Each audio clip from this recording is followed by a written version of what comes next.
In other words, in all matters, guidance has to come from Sunnah.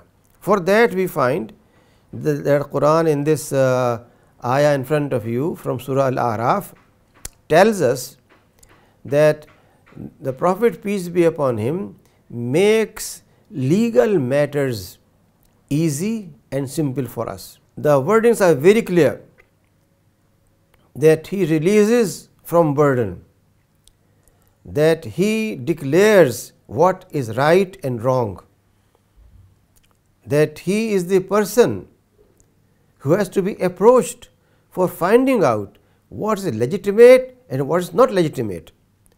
Not just the Quran, but what he is saying and what he is declaring carries that much authority which is given to the Quran. Therefore, in terms of legal weight, legal authority, there is no differentiation between the Quran and Sunnah.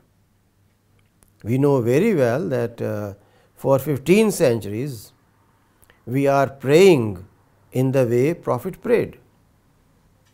The Quran did not tell us you first raise your hands up to your ear lobes, you bind your hands on your navel or on chest.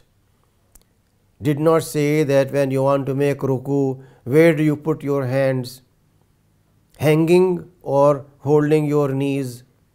Does not tell us how do you make sujood, by putting your whole body with the floor or by keeping a distance. How to put your hands in sujood. Should you make them close to body or put your hands in a way that your elbows are stretched? Nowhere the Quran gives all those details, which means what we are doing for 15 centuries is not just the word of the Quran, Aqimus Salah, but the practice of Prophet, peace be upon him, which is the most authentic way of understanding how Salat is to be performed. And consequently, how we do trading, how we do warfare, how we make contracts and agreements, how we sign a treaty, how we judge matters, every single thing that relates with human life is based on the conduct and behavior of the Prophet, peace be upon him. And therefore, the Quran tells us that believers have to respect, and this respect and their response should be simply a matter of hearing and obeying. Next please. Sami'na wa ata'na.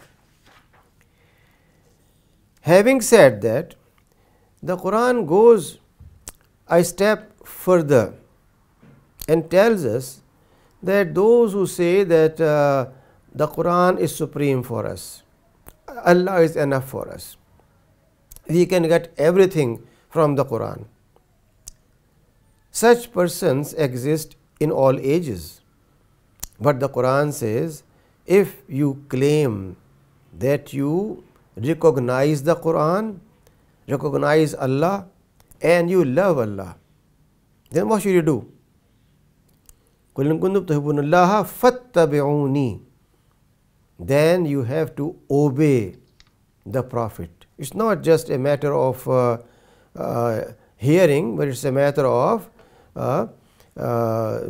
obeying the Prophet, ittiba of the Prophet, as the Quran says very clearly. The same is elaborated in next Quranic reference, where it says that whatever the Prophet gives, you have to accept it, and you have to have no hesitation in what he is declaring. He is considered as undisputed judge in all matters.